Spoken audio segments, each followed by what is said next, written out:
Good evening, alumni, students, faculty, and friends. My name is Kira McCann, Alumni Relations Manager at the Faculty of Engineering at McMaster University, and I'm delighted to welcome you to the second Research That Matters webinar. So we're happy to have you for this new series featuring MacEng researchers who are tackling some of Canada's biggest challenges and shaping a global blueprint for environmental change. Tonight, I'm delighted to introduce our speaker, Dr. Jim Cotton, who will explore his research on capturing and repurposing waste energy and transforming inefficiencies into sustainable energy solutions for industries and communities worldwide. So, Dr. Cotton is a professor of mechanical engineering at McMaster and the co-director of the McMaster Institute for Energy Studies.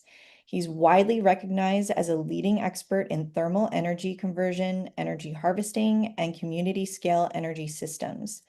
His research is about developing technologies that boost energy efficiency and cut greenhouse gas emissions, and his track record reflects that impact.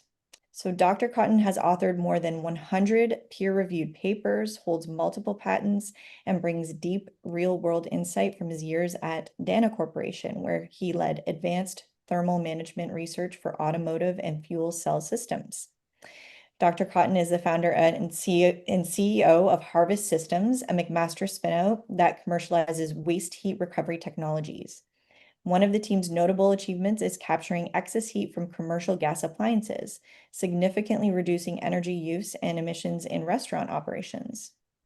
Dr. Cotton has also led major regional initiatives, including Hamilton's energy harvesting study, which looks at how industrial waste heat could fuel a citywide thermal corridor, and contribute to deep decarbonization efforts across communities. So through all of this work, Dr. Cotton is helping shape scalable, practical paths toward net zero energy systems. And with that, I'd like to welcome Dr. Jim Cotton. Thank you very much. Welcome, everyone. I'm going to give you a bit of an overview of some of my research, started going through what we're doing right now, and then sort of highlighting some work that was done a long time ago. Some of you may be on the line that are alumni that were involved in this project around the Pizza project around energy harvesting, and I want to share where we are right now because it's a pretty exciting time. I'm going to share my PowerPoint. Hopefully it works well. Can you see it okay? Perfect. So the focus of my research is primarily centered around harvesting wasted energy, in particular waste heat, and then turning that into a commodity. That requires a different way of looking at energy, and I'll explain sort of why and how that works. But it also requires a different way of delivering energy, and we need a different type of infrastructure that is directly related to infrastructure for social good, which Canada has been fantastic about. If you look at the picture in the background here, this is Hamilton.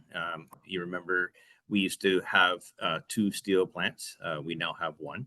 The city's transforming with that change. But if you look at AMD, that has enough heat to heat all of these buildings and more. But how much more? And I'm going to talk a little bit about that. So my overarching research is focusing on how do we decarbonize buildings and what does that mean? We're developing tools around that. We're calling it a heat planning tool or thermal mapping. We're mapping what the demand is. We're mapping what the opportunity for carbon-free resources are. And then we're linking those to energy demand and supply with technologies that can transform the way we deliver thermal energy. The residual or waste heat feedstocks that I'm looking at are waste heat, of course. Restaurants, data centers are a big play right now. Huge opportunity here in Hamilton and across the country. From arenas to water treatment facilities, there's an opportunity for nuclear, both SMR and even CANDU. And then, of course, Dr. Trowell talked about hydrogen. We're working together on a project and including local organic waste. My focus is on waste heat. And what we're working on right now is developing a tool that can help address this decarbonization, along with technologies that can help supply that, ranging from thermal batteries. So how do we store energy? Because the available energy is not always there when we need it. Summertime, for example, there's a lot of waste heat, a lot of excess energy. So how do we store that seasonally and deliver that in the wintertime? So we've had a number of collaborations over the years to develop this new opportunity. And the part of the reason is mainly because if you look at where Ontario's greenhouse gas emissions come from, when we look at the building level, and you look at the amount of energy buildings need, about 61% is space heating, another 18% is your hot water. So, you know, you've got over 80% of the energy that's going to your house is just to keep it warm or to keep your water warm. But that primarily comes from burning natural gas. In fact, 74% of all of our homes are heated by natural gas. And that results in about 90% of the energy in your house is delivered through carbon emitting sources and therefore emitting greenhouse gases. And that's because we're blessed with a lot of renewable energy, Niagara Falls in particular. We have access to CANDU, Canadian technology for nuclear that supplies about 50% of our energy. So our electrical grid is actually very, very carbon free, although unfortunately it has been going up recently. Now, the obvious answer is because our grid is very carbon free, we should electrify everything. That's a bit of a challenge because if you look at the amount of energy that we need to heat our homes and water, the mean or average energy that we need, and that's only for 8 months of the year, but I've averaged this for the entire year, is almost more than our peak electricity demands. But then on the coldest days of the year, like last week, we're hitting -20, we can go even lower. Our peak demand on the natural gas grid right now, and we transition that to electrical grid, would hit 65 gigawatts. And then you have to add our existing electrical demand, and you have to add decarbonization of everything else from our vehicles. You're talking a massive increase in infrastructure required to meet that demand, which is not even being planned for, frankly. And so there has to be other opportunities to meet this demand if we want to move towards a decarbonized heating infrastructure. And the opportunity is really wasted heat. We waste more energy in Canada and most places in the world than we actually use. In fact, about 65% of our primary energy resources, so that's coal for manufacturing, natural gas, uranium, and oils and gases, 65% of that just goes up the chimney. And if you sort of look at the breakdown of that, most of that is obviously institutional and industry related energy. We have community resources that we don't talk about. I'm going to talk a little bit more about restaurants, but and I'll show you, highlight waste water treatment. Not often included in this is cooling energy. So this is our existing data centers, our existing grocery stores, and these numbers are growing, including space cooling. And then I'm working with colleagues in mechanical on renewable gas to replace the gas that we will need, either for industrial applications or peak applications, and even looking at recycled materials like metals and aluminums, as Dr. Charles spoke about, to help support some of these peaks. If you look at just this list, it's about 145. Just remember the number. Terawatts is a big number. If you add the amount of heat we actually put into our lakes, that additional energy adds up to 191 terawatts additional from nuclear heat that's used or not used in particular. So bringing all that together, it's about 191, it's that 191 is nuclear, but that adds up to 336 terawatts. Our demand is about 191. So if somehow we could capture all of this energy, we could meet our entire heating demand. We can't do it all. It's not practical. Some of it's unfeasible, but a lot of it is feasible if we had the right type of infrastructure. but part of that is where does this heat come from? And how do we take that heat and move it around?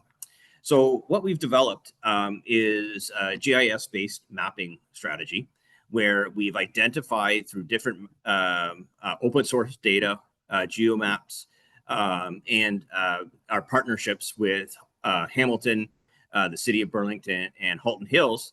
We've developed maps that basically tell us where these heat sources are, how big they are, and how concentrated they are. We also have a handle on what temperature they exist at. So now that we know the sources, we have to lay that into the opportunities to decarbonize. So on top of that, we needed to know the demand. And you all sort of know what the demand is. You get your monthly bill or bi-monthly bill, in fact, from Enbridge. And you have an idea of what 1 month will be. But at an hourly level, it's very difficult. And that's sort of where we have to move towards, is understanding our heating demand at an hourly level.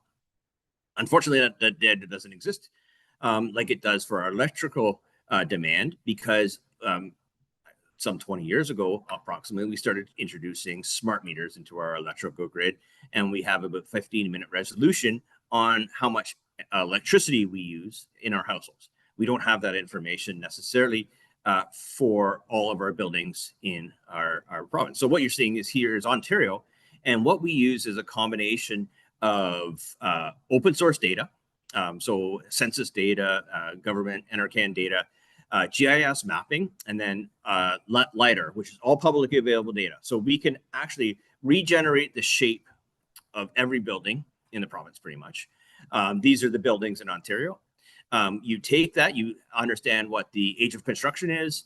You have some idea about census data and other attributes about the building, and we can get a fairly good estimate at an hourly basis on the electrical demand from every single building in the province, all from open source data. Now, we can do even better job if we used closed source data like MPAC to refine the information that we have about our buildings. But this gives us a very good opportunity to understand, here's our demand at an hourly basis.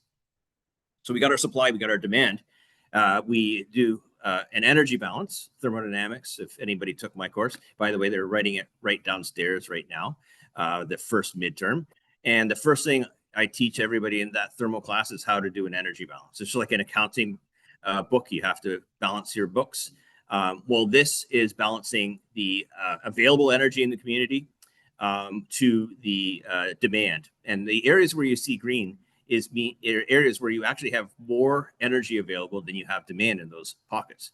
And those are key areas where we could introduce infrastructure to take that heat, redistribute that heat to our buildings, and then store it in the summertime and optimize our entire system by integrating our grids through using high temperature heat pumps, through using short-term and long-term storage, and something we're calling in termed, it's very similar to district energy systems, but a thermal network.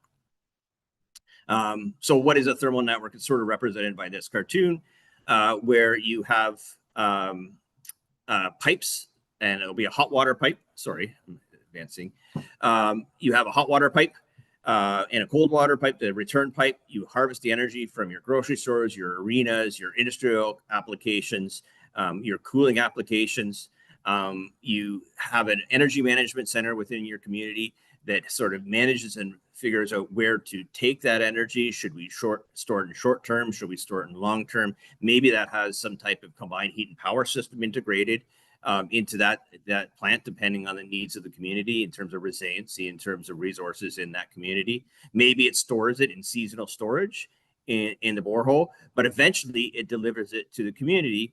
And we can, in this particular system, depending on the time of year, depending on demand, depending on the impact on the electrical grid, we can actually change the temperature, which can change the amount of electrification and bring that together. And we had a project with 15 local distribution companies, the Grid Smart City, Electra, Siemens, Enbridge, a number of other partners, and we designed a system to do that. So we have designed the actual infrastructure around that. And we actually built it. So we integrated the system, which we called the Integrated Community Energy and Harvesting System, into the Hatch building. Now, that was about 8 years ago we finished that project. Now we've just been testing and starting to optimize our system. But if you look at this system, in this particular case, we have a combined heat and power system. That's enough electricity to power the building. We take the waste heat, we distribute it in pipes similar to the red, gray, and blue throughout our energy management center. If this is running as a peaking power plant, usually our peaks are during the day. Maybe this shuts off at night. We would store energy during the day and then deliver that to our building, which is the Hatch building. So this heat exchanger links to the Hatch building, and we can heat the Hatch building in the wintertime on a day like today. We can also, in the summertime, for example, run the system the same way. We typically have larger peaks in the summertime, so larger electricity demands because of air conditioning right now. Take that wasted thermal energy, instead of dumping it like you normally would in a combined heat and power system, we store that in the ground. So underneath the ground, going down 7 stories, we have 66 holes, about 6 inches of diameter, and they have a pipe that goes up and down. And we take water, we circulate hot water through that and warm up the soil underneath the building. We do that for about 4 or 5 months of the year. And then in the wintertime, come around January, we start extracting that and using that heat to heat the building as a seasonal storage opportunity. Chantal Miller just finished her PhD, did all of her research on this, and had developed a very unique system that is basically has a round trip efficiency best in class in the world, for sure. About 70 to 75% is the round trip efficiency of this system, just the way we redesigned the strategy in terms of charging and discharging. In addition to that, we have a bidirectional vehicle, and with that vehicle, we can charge or discharge and manage the electrical demands and peak demands associated with the entire system. So it's the convergence of our electrical grid, our thermal grid, right now, natural gas, maybe in the future, thermal networks, hot water pipes in the ground, and our electrical grid, formerly gas stations, now electric vehicles or bidirectional vehicles. So if we take a look at this mapping strategy and the opportunity around that and how much heat there is, we've sort of done that on a city by city basis. We can get down to probably the best level and highest resolution in terms of accuracy we can do is your first 3 postal codes of your first 3 digits of your postal code. But at a city level, you look at Hamilton, the sort of total thermal load is about 3,700 gigawatts of energy. That's sort of a measure of how much energy they need over the course of the year.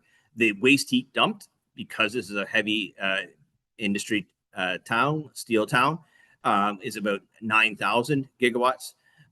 We have some compressor work that we'd have to add to manage the system, but we have an excess heat ratio of about 200%.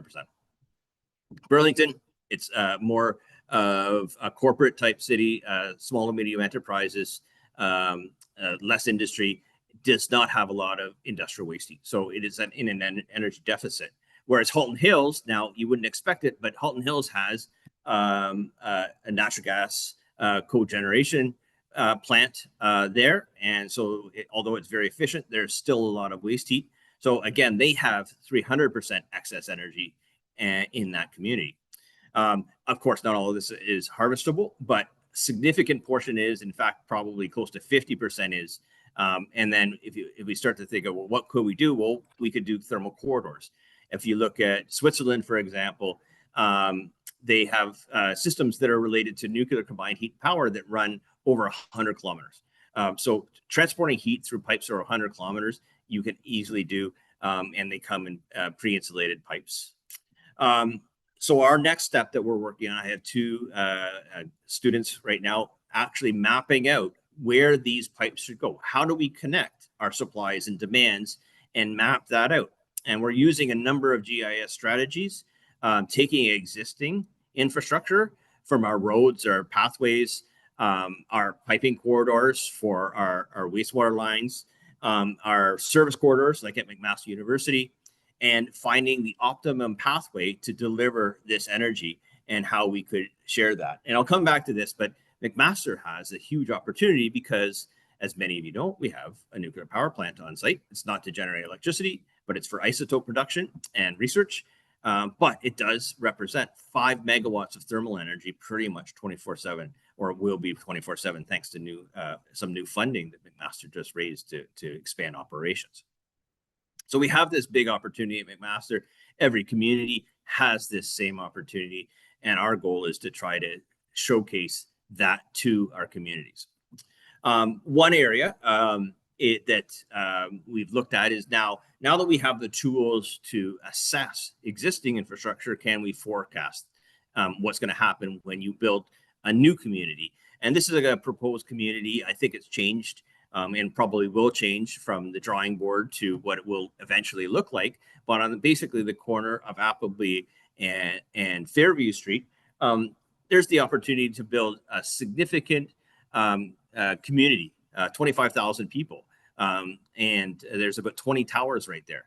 So what we've done is we've taken the typical design that you would see in a condo development, use that information to predict the heat loads. So we've taken the map that is existing right now, added the new buildings that could possibly exist if this development goes forward.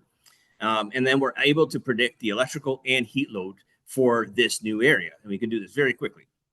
So you can see it goes from basically not feasible at all to have a thermal network to, yeah, this is potentially feasible if we plan this right.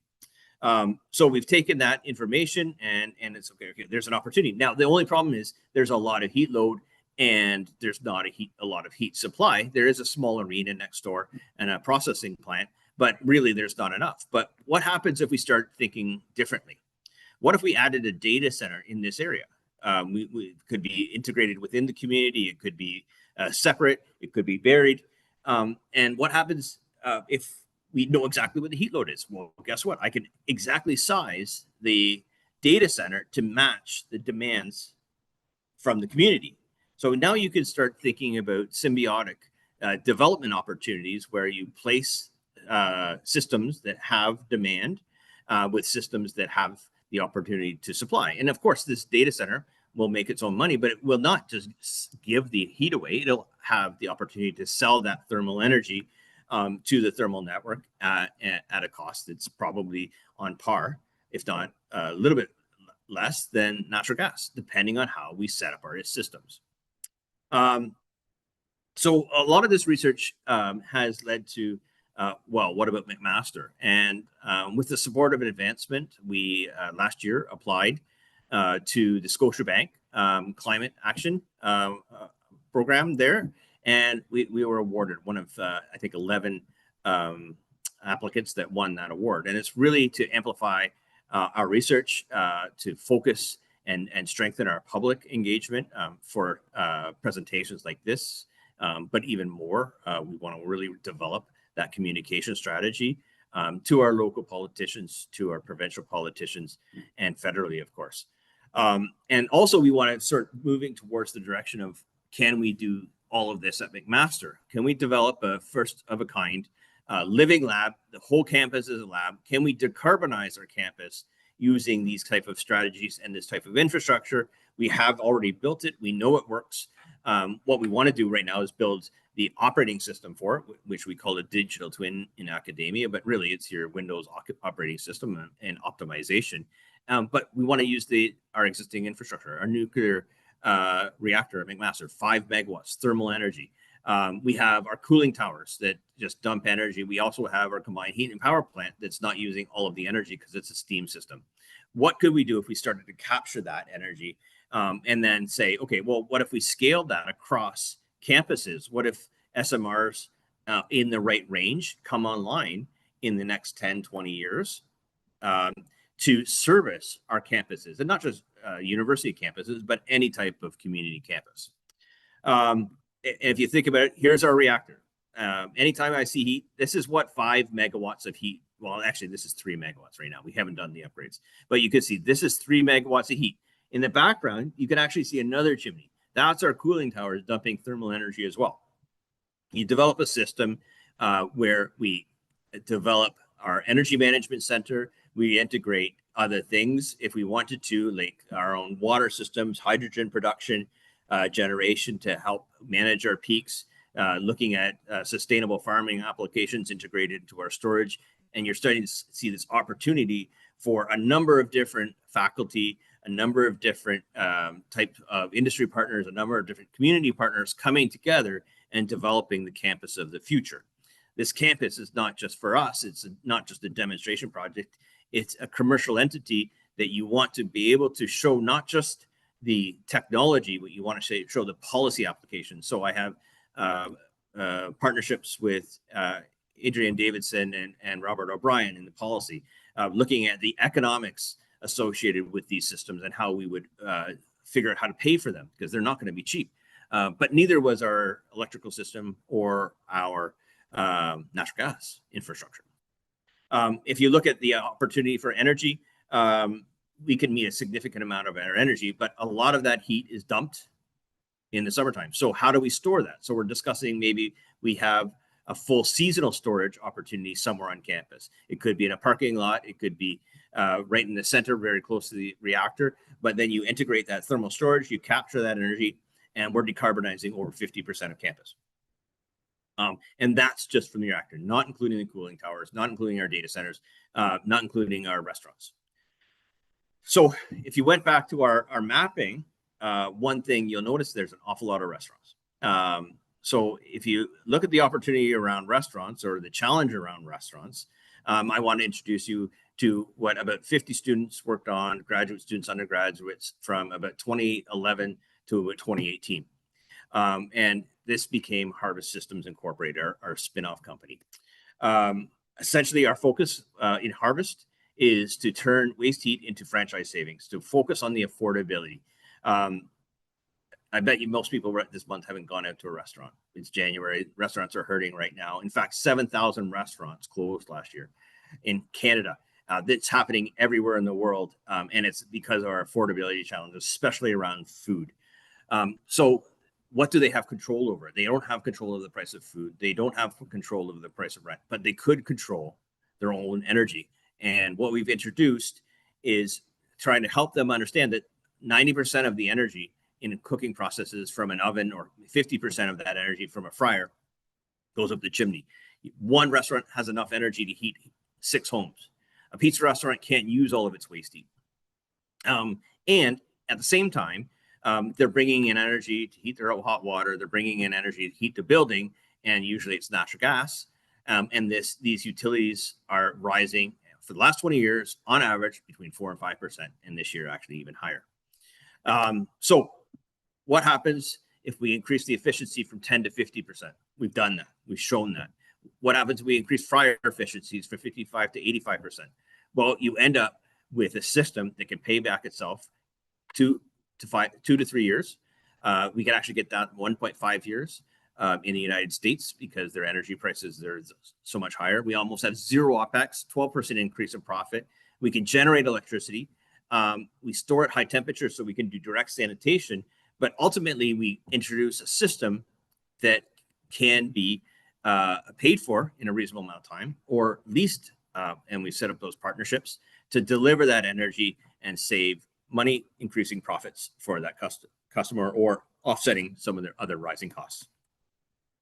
Now, the challenge with that is we finished in 2018, and it took us about 7 years, almost 8 years, to change the regulatory standards. That was finished last year in 2025. We did that. Jeff Gerard, student in my thermal class several years ago, I won't say how long, he really championed that forward, but it took a long time. Thanks to McMaster, we raised $250,000, 256 as a SAFE. And that gave us the opportunity to build out those pilots, to build out their reputation of Harvest, to develop non-dilutive funding opportunities to the tune of $500K around that, and now raise an additional $825,000. And we're still raising for probably another month until we start selling these systems. Our sort of overachieved target is about $1 million. We've successfully piloted it in 3 restaurants. We have a commitment order for 340. We visited the first 25 in over the holidays. And right now we're certifying all of our technologies to the standard that Jeff authored. And at the same time, we're working with the ISO, Enbridge in Canada, and then in the States, SoCal Gas, Southern California Gas, New York State, and GTI out of Chicago around developing opportunities for incentives, for rebates, for possibly carbon accounting, because we save carbon as we go. Now, if you come out of the gate at a university and you have a payback period of 2 to 3 years, it's pretty good. But when you compare it to other technologies, window upgrades, solar PV panels, heat pumps, hood ventilation systems, we beat them all. Out of a university, we have an IRR between 27 and 36%, 2 to 3 years. And that's really what we're focusing on, is supporting that through new technologies, through developing this thermal network concept, this nanothermal network concept. There's 1,600 restaurants, pizza restaurants alone, never mind the rest of them. Those 1,600 restaurants, 80% what we found, at least with Pizza, their hot water is heated by electricity. We offset electricity, that's 3.8 megawatts of demand. That's a significant amount of demand reduction during our peak period. You could put in a data center for that. Now, you go forward with that, you go across all of Canada, look at the entire fleet, we're talking 10,000 tons. That's just pizza alone per year. You add that up to the 800,000 some odd restaurants, chain restaurants only, that's where our focus is, and we're talking millions of tons per year. What got me excited and the reason why I really wanted to go forward with commercializing Harvest was that the market size is quite astronomical. Yes, it's been contracting because of affordability challenges. But if you look at restaurants, you look at the opportunity for grocery stores. We're right now working towards piloting with grocery stores, bakeries, hotels. It's an amazing market. And this is just focusing on basically the North American market. So our SAM is about 10 billion. We're targeting right now $200 million. And that's about 3.94% of the market over the next 5 years. So it's a huge opportunity. We've been able to, with the seed fund, build out our team. You can see, if you know anybody, there's several McMaster graduates here, several McMaster interns here, and some really great talent that we've been able to attract to Harvest because they really like the opportunity. In summary, it's a validated technology. We can get 1.5 to 3 years. We can reduce that drastically with these rebate programs, which is fantastic. We have this huge first mover advantage. We patented the technologies, some of them around the regulatory challenges. So we patented how to do this safely. And we have a market that we think we can really tap into. A little while ago, working with a group of people from the Canadian Nuclear Association and with the Boltzmann Institute, a think tank out of the Ontario area, we came up with a bunch of recommendations focused around the opportunity to decarbonize heating. And the first is launching public education, and sort of that's not just the public, but our government agencies. And we need to develop something called heat planning. This is something that's done in other jurisdictions around the world, where we start strategizing, like we do our infrastructure for bikes, our infrastructure for electricity, our infrastructure for roadways. Well, how do we plan out our heat demands as we grow? This needs to become a strategically important opportunity for Canada, realizing that waste heat is energy and it's within our communities, and our communities can actually be more and more self-sufficient, more resilient, because they're using their own energy. We have critical infrastructure that we can start to develop, like Sweden. 50% of homes in Sweden are heated by thermal networks. Now, they're primarily through natural gas, but we have this opportunity to leapfrog over them by not using natural gas to do that, but using our community resources. But we need the help. We need to look at changing and accelerating our standards. It can't take 7 years to change a regulatory standard. We need to look at a utility approach. We need to find ways to amortize this over a long period of time so it can be affordable. And we can do this transition equitably and fast. And finally, we need better governance that look at thermal networks to make this happen. Look at the opportunity for greater efficiency, and look at this as an opportunity for infrastructure for social good, like our railways did 100 years ago, plus like our infrastructure for roadways did, like our natural gas line that came from all the way to Alberta, all the way to Ontario. We have that opportunity because we built and invested in that infrastructure. We were able to do big things, including decarbonize. And then there's the opportunity around Ontario being a nuclear superpower, McMaster being a nuclear superpower. How could we even bring that even further? And we've done studies from SMRs to CANDOs on that opportunity. And I think that's sort of our next venture. So if you're interested in our position paper around this, it targets both thermal networks and nuclear. You can scan that barcode. But I think if you look at McMaster and as it's transforming and all the work they've been doing in the Faculty of Engineering, at the VPR office, there's been such an emphasis on commercialization, innovation, and entrepreneurship. That's really supported my endeavors in Harvest. We look at McMaster becoming this new lab, bringing in and strengthening even further our nuclear superpower strengths. And really, I think when we look at how do we tackle these climate goals, I think the strategy we've been doing over the last 10 years or so doesn't work. You can see it's not working. Taxing people to make them change their minds doesn't work. But if we build infrastructure to do that, I think that's where we can make a difference. And these are all practical solutions for Canada. So thank you very much. I'm open to questions. So I think I'll leave this up for a minute if people have any questions about it, but I'll take it down so I can see people.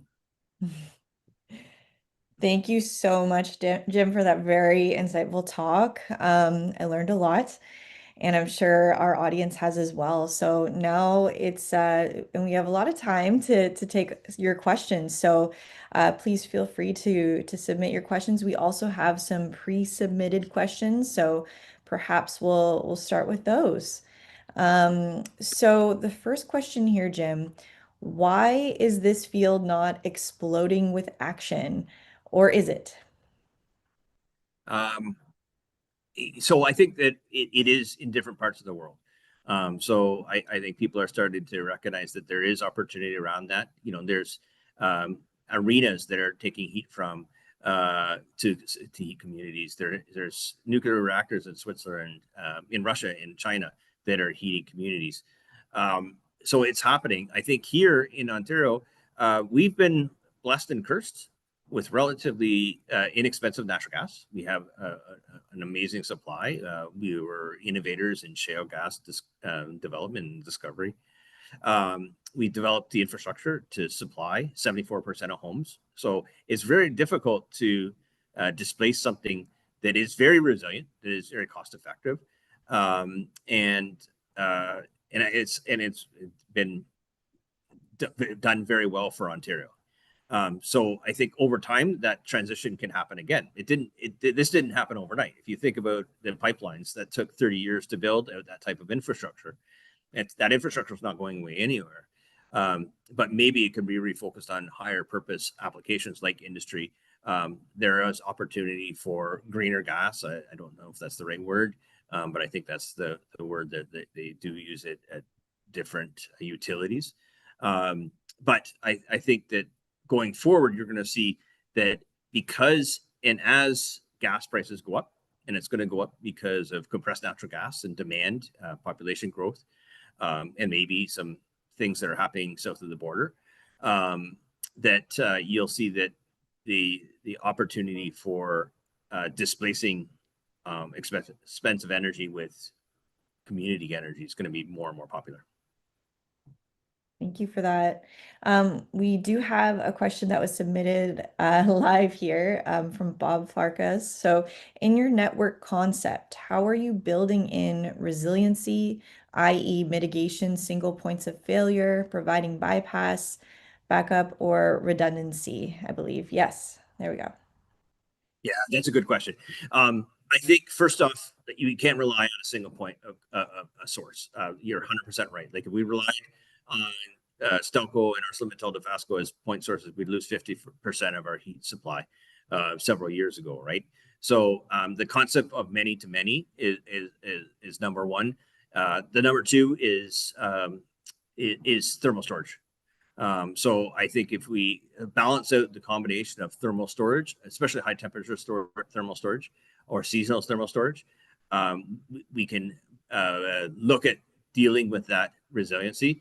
And of course, you can always have different types of heat sources backup. It can be natural gas for sure, as an interim or for as long as you'll need it. It could be bioresources. It could be pellets. What we found is that the opportunity around pellets, wood pellets, is huge, especially as our industry around wood and pulp and paper are going down for different reasons. Maybe it's an opportunity to look at that as a supply for energy and as a resiliency and as a backup.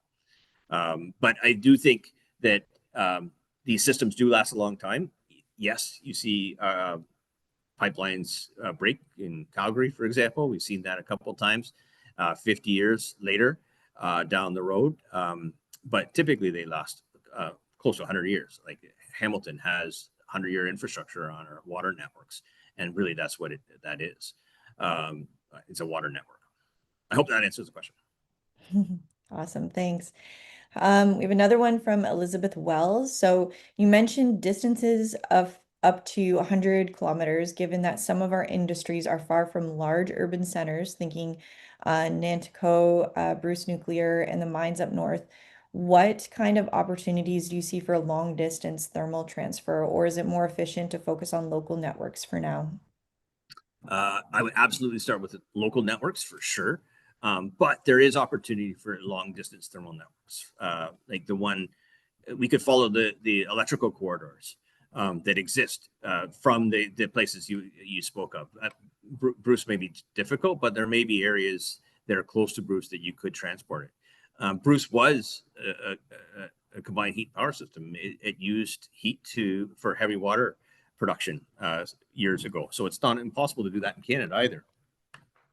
Nanticoke's not that far, frankly. And we looked at the map from Nanticoke to Hamilton, although Hamilton has enough resources to do it itself. But from an economics point of view, you want to be as local as possible, where you have sort of load and demand. They're relatively concentrated. And then you'll see that in fact, we have 200 district energy systems, thermal networks. Usually almost all of them are gas. Not all of them, there's a few of them across Canada. And they are relatively small. For McMaster Innovation Park has a thermal network that is sort of a more modern one. McMaster has an ancient one, steam systems. You have the big player, Enwave, which does heating and cooling, which is brilliant the way they do that in Toronto. So I think there's a lot of opportunity to move that forward beyond that 200, or I don't even think it's 2% of our heating load across the country. Great. So I have another question here live from Heather Watt. She said Iceland has a system that uses waste heat from geothermal hot water after the steam is used for electricity generation. So why not go geothermal? Depends on where we are. We don't have hot rock as much here in Ontario as you do in Iceland. You have to go down many kilometers and it wouldn't even be near as hot as what they have. So it is a solution for parts of Canada. I think they've been looking at it in parts of Alberta, definitely British Columbia, anywhere around the Ring of Fire is a good opportunity for hot rock. And that's something they're exploring, I know, in Germany in particular. When they go down far enough, it's hot rock. Japan uses hot rock for electricity power generation. We just don't have that resource. Now, we could go down quite far, but it gets expensive. Even though we're going down quite far, even geo-exchange, which is another huge opportunity for Canada. You go down quite far, it doesn't get much warmer than 10 to 15 degrees. So that's the major reason why we can't do it here. in Ontario, but that doesn't mean we can't do it in other parts of Canada. Very cool. This was a pre-submitted question. So how could we better bridge the valley of death between research and market, and what levers, policy, industry, public, are key? Oh, I'll let you know when I'm done. Um, I think I wake up every day thinking about the valley of death and how to make sure I don't fall completely into it. Um, I think, like the McMaster Seed Fund was fantastic for harvest systems. The opportunity to stop focusing on the research and start focusing on transforming that research into a commercial product, to test that out in a real life setting. Pilots are huge opportunities for us that taught us so much about design for manufacturability, taught us so much for design for installation. And it really, just to be honest with you, it made us feel really confident that our research in the lab worked in real life. It gave us so much confidence that we wanted to push forward with it. It gave our customer more confidence that they actually wrote a letter saying, yeah, we want to buy 340 as soon as you get this thing commercialized. So that was great. It's really challenging environment to get investment in Canada. I'll tell you, it took us over a year to get that. And really what the tipping point in my mind was that we changed that regulatory standard, and that sort of persistence, stubbornness to get that done, I think gave people a little more confidence that we really are stubborn enough to go the distance to that. I think that in the States, I'm going to go step historically in the States. They are far more interested in investing in startups, and they have far more opportunities than in Canada traditionally. But I think the biggest thing is support. I don't think I would have done this as a faculty member if Jeff wasn't so entrepreneurial. I think what's happening right now is that our students, they're not like me. I wanted to go work for a big company, Dana, like my dad did. Like that's what we did, and he worked there for 40 years straight, and that's what I thought I was going to do. But the students that are coming out now, they're hungry to work for a startup because they get to do everything. They get to be the leader. They get to run their part of the show, and it's fantastic. So I'll let you know hopefully a year from now. You've already made so much progress, so it's so exciting to see what's going to happen in a year from now. Okay, so we have another question live from Parshil Kamar. And they write, why aren't we utilizing renewable form of energy also combined with the wasted energy, e.g., combining solar energy and storing in grid? Yeah, you're right. I should emphasize thermal storage is really good. Um, the challenges with thermal storage for heating and decarbonization, we just don't have it. We had no heat. We had no sun in the last month, right? Like maybe 2 days, but those 2 days were minus 20. You wouldn't be able to harvest very much. So the problem is we have a lot of sun in this country when we don't need it. So as we build out our infrastructure and our thermal storage networks, there's no problem in taking that solar energy in the summertime when it's hot, when it's 30 degrees Celsius, when the water is going up to 60, and storing that as well, in addition to our waste heat. So I do think it's a very big opportunity. I know that was a big part of the Boltzmann's recommendation in solar thermal. But I do think that is an opportunity. I also think geo exchange is a huge opportunity. Like I think we might be able to possibly get to about 70% of homes in this province heated by thermal networks. That's sort of based on community density, energy densities. That's sort of the limit. But if you're living up north in smaller communities, in rural areas, you're not going to do that. But you may and probably could have very easily geo exchange systems, which are going to be they're expensive to install. But as we continue to build out that industry, it might go down. Or if we build out on a community basis, it could go down in terms of the capital costs. But the operating costs are much, much lower than, say, an air source heat pump, because the air temperature is minus 20. You're basically an electrical resistive heater like Quebec. whereas your ground temperature is at 10 degrees. So your temperature difference on an air source is like at minus 20 to 20 degrees. So it's 40 degrees Celsius, where a geo-exchange system is 10. So, you know, your operating costs are much better. I do see that, and you see a geo-exchange, I'll call that a renewable energy, being more and more used, especially in commercial buildings. And so that is an opportunity beyond wasting. But, you know, to me, let's stop wasting first, especially when you have the resource like down the street at your hockey arena. Great. And so the next question, you did touch on this quite a lot, but maybe you can expand on this. So can you, oh, sorry, that wasn't it. In real world industrial settings, where do you think waste energy harvesting can deliver the fastest return on investment? So in industrial settings, if you're looking at energy that is above 100 degrees Celsius, I think it's usable very quickly. I think that's where the payback is. The higher temperature, the better.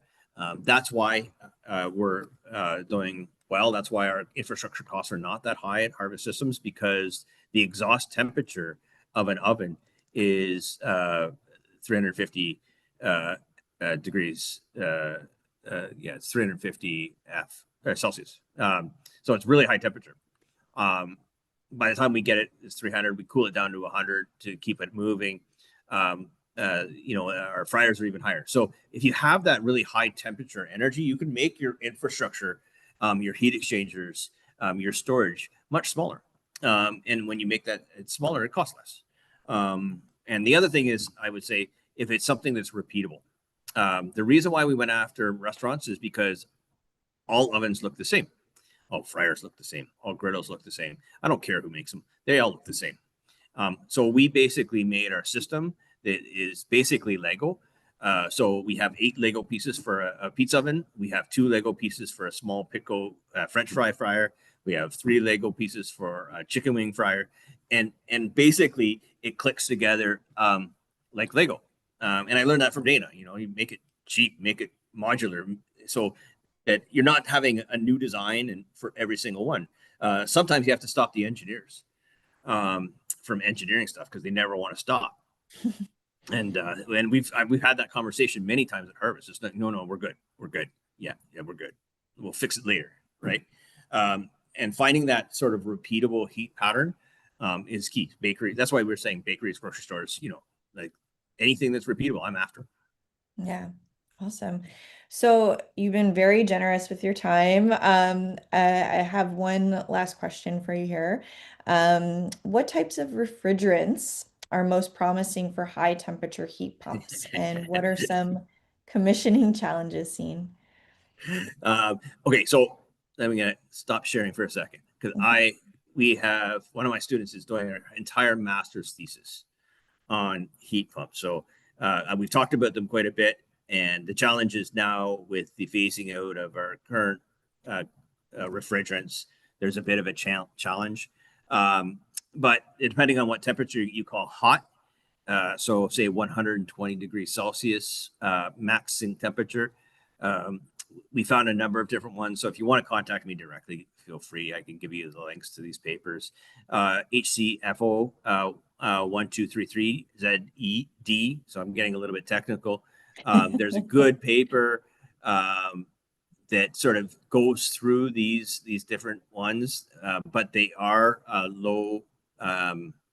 They're not combustible, low greenhouse gas emitting, and global warming potential. So if you do want to reach out, feel free to reach out. My email is online. It's cotton.js, so anybody can email me, and I can send you these links. They are developing continuously. There have been some advancements, and there are a number of high temperature heat pumps. Now, I don't know what you're calling high. So if you're online, you can tell me what range you're high. But high in my world is probably the highest temperature where you're talking a bucks 160 degrees Celsius. So if you're higher than that, I don't have answers. Okay, great. Okay, so that brings us to the end of tonight's webinar. Thank you, Jim. Thank you all once again for joining us. I do encourage you to register for our last Research That Matters session on February 25th with Dr. Mike Welland, and he will be presenting the role of AI in engineering education. We have a QR code there up on the screen. And yeah, have a wonderful evening, everyone, and we hope to see you at the next session. Thanks, Jim. Thanks, everybody.